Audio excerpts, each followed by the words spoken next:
विनती की जा रही है कि भजन क्या है ये समझने की कोशिश करो।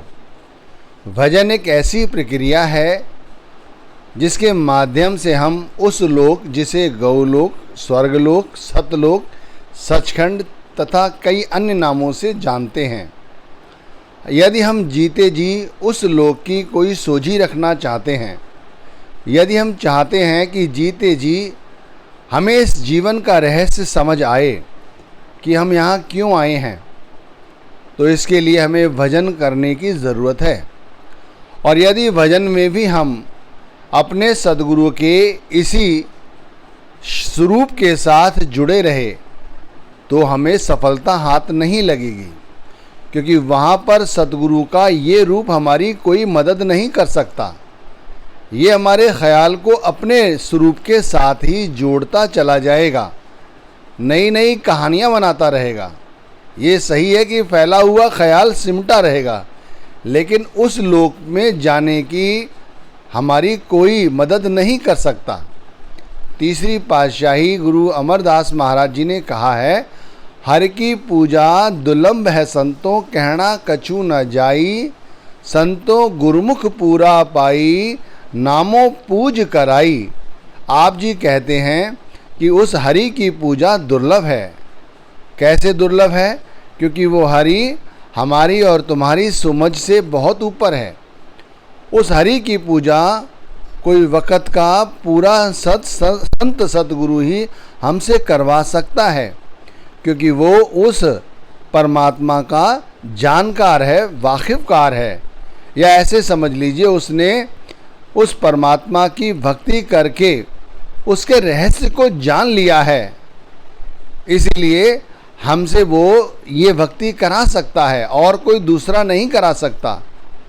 इसीलिए कहा है, हरि की पूजा दुर्लभ है संतों, कहना कछु न जाई, संतों गुरुमुख पूरा पाई, नामों पूज कराई। अब नामों पूज कराने का मतलब है जो हमसे नाम का सिमरन किया जा रहा है, इसे चाहे पूजा कहो, चाहे सुमिरन कहो, चाहे आराधना कहो या कोई और, एक ही बात है। लेकिन भजन एक ज़रिया है उस परमात्मा तक पहुंचने का। इसी तरह जो उस नाम का सुमिरन है वो भी ज़रिया है सद्गुरु के सूक्ष्म रूप को देखने का। कहते हैं, गुरु घर ने फरमाया है, थिर घर वैसो हर जन प्यारे, सतगुरु तुमरे काज संवारे। देखो, हम बहिर्मुखी भक्ति करते हैं या सद्गुरु के स्वरूप के साथ ही अपने ख्याल को जोड़े रखते हैं, तो हम कभी भी स्थिर होकर भजन नहीं कर सकते। भजन के लिए तो हमें अपने आप को, अपनी हस्ती को पूरी तरह से ख़त्म करना पड़ता है। उदाहरण के तौर पर, यदि हम किसी बीज को मिट्टी में दबा दें तो पहले वो बीज अपनी हस्ती खो देता है, वो मिट्टी में अपने आप को समर्पित कर देता है, वो सड़ जाता है, बुस जाता है, गल जाता है, तब जाकर उस पर कहीं धूप लगती है, हवा लगती है और तब उसमें पौधा अंकुरित होता है। भाई, इसी तरह अगर हम स्थिर होकर नहीं बैठे और गुरु के स्वरूप के साथ ही अपने आप को चिपका कर बैठ गए, तब भी हमें भजन में कोई तरक्की नहीं मिलेगी, ना ही हम सद्गुरु के सच्चे स्वरूप को देख सकेंगे। थिर घर वैसो हरिजन प्यारे, सतगुरु तुमरे काज सवारे। मतलब तुम एक जगह अब चौखड़ी मारकर या भजन की पद्धति में बैठ जाओ और अपने अंदर हो रहे शब्द को सुनने की कोशिश करो, जिसे शब्द धुन कहते हैं, शब्द का प्रकाश कहते हैं। कहते हैं शब्द धुन 5 तरह की हैं, शब्द का प्रकाश भी 5 तरह के हैं, और बाकी तुम्हारे जो सभी काज हैं सतगुरु तुमरे काज सवारे, वो संवारते रहते हैं, वो देखते रहते हैं। तुम्हें कुछ देखने की या करने की ज़रूरत नहीं है।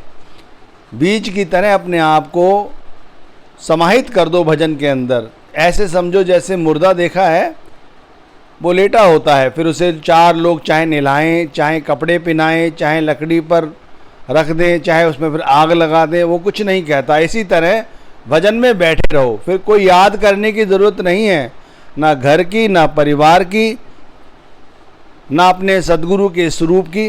जो कुछ याद आ रहा है उसे और भूलने की कोशिश करो। बसो तुम आए नैनन में, सिमट कर एक यह होना, दुई यह दूर हो जावे, दृष्टि ज्योत में धरना। अब दृष्टि ज्योत में धरना या अपने ख्याल को केवल अंदर शब्द धुन में रखना, ये दोनों बातें एक हैं। जब तुम्हारे अंदर से, हमारे अंदर से जब द्वैत खत्म हो जाता है और केवल एक आ जाए, केवल एक, क्या एक? भाई हमारे सदगुरु का जो नाम है वो एक है, वही सच है और कुछ नहीं।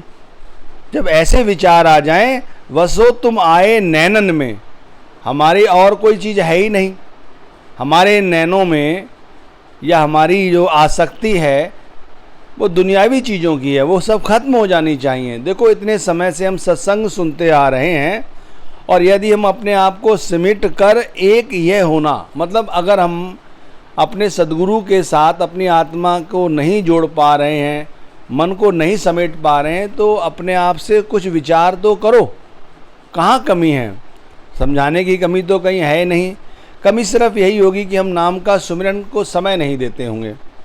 देखो भाई, कहते हैं कि मृत्यु के समय हमें बहुत सारे जो बिच्छू हैं, कई हज़ार बिच्छुओं जितना दर्द होता है काटने पे, वो दर्द होता है और फिर हमें इसी 84 की जिया जून में भटकना पड़ता है। इससे अच्छा है कि यदि हम उस लोक की जाने की तैयारी करते हैं तो भाई कम से कम सुमिरन तो सही ढंग से करो, जिससे कि हम भजन में सही ढंग से शब्द धुन, शब्द के प्रकाश को देख सकें।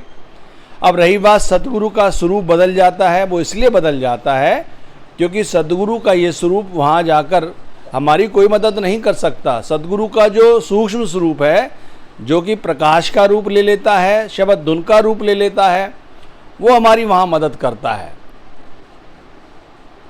यह अभ्यास करोगे तब समझोगे। वैसे आपको लगेगा हम पढ़ के बोल रहे हैं, अरे नहीं भाई, यह अभ्यास करो तो पता लगेगा। अभ्यास करना ज़रूर चाहिए। देखो आप लोगों का प्यार मुझे अब तक मिला है और मैं इसके लिए आपको बहुत आपका आभारी हूँ। मैं आप सभी से ये विनती भी करता हूँ कि आप अपने कमेंट्स ज़रूर किया करो और ज़्यादा से ज़्यादा वीडियो को शेयर किया करो। भाई मेरे पास और कुछ तो है नहीं, गुरु का नाम है और आप सभी का प्यार है। आप चाहोगे तो ये सत्संग ऐसे ही चलता रहेगा और मन करता है और प्रेरणा मिलती है आप लोगों से कि भाई हम अपना रियलाइजेशन, अपना एक्सपीरियंस आपके साथ साझा करें।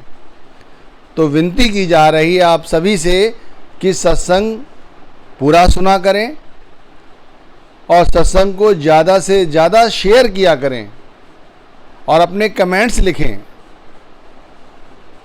पूरी कोशिश की जा रही है और की जाएगी कि आपके कमेंट्स का जवाब दिया जाए।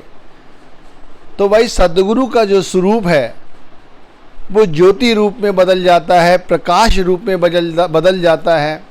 अब किन किन प्रकाशों का रूप ले लेता है, किन किन आवाज़ों का, धुनों का रूप ले लेता है, ये तो जब आप भजन स्वयं करोगे तब पाओगे। वैसे हमें भजन करने की आदत ही कहाँ है, हम भजन नहीं करते, लेकिन हमें भजन को वक़्त देना चाहिए। भजन को बगैर वक़्त दिए आप सोचें कि अगर हम इसी तरह से संसार की माया से निवृत्ति पा लेंगे, ऐसा नहीं है। कोई भी गुरु कितना भी अच्छा नाम दे दे, वैसे नाम सभी एक है, पर इससे मुक्ति नहीं मिलेगी, इससे मन काबू में नहीं आएगा। भाई गुरु तो केवल नाम दे सकता है, बाकी तो सब हमें ही करना होगा। राम नाम जप अंतर पूजा, गुर शब्द विचार अवर नहीं दूजा। ये पहली पातशाही ने कहा है कि राम नाम जप अंतर पूजा, अंतर में उस नाम का जाप करते रहो, यही पूजा है नाम की। गुर शब्द विचार अवर नहीं दूजा। अब विचार करने का मतलब है कि शब्द धुन सुनो, जिसमें शब्द का या गुरु का स्वरूप बदल जाता है, ज्योति रूप में, प्रकाश रूप में, जो हमें सचखंड की सोझी रखता है, सतलोक की सोझी हमारे को आती है। इसीलिए भजन में ज़रूर बैठो। भजन में नागा लाने की ज़रूरत नहीं है, हमारे लेखे में भजन ही लिखा जाता है।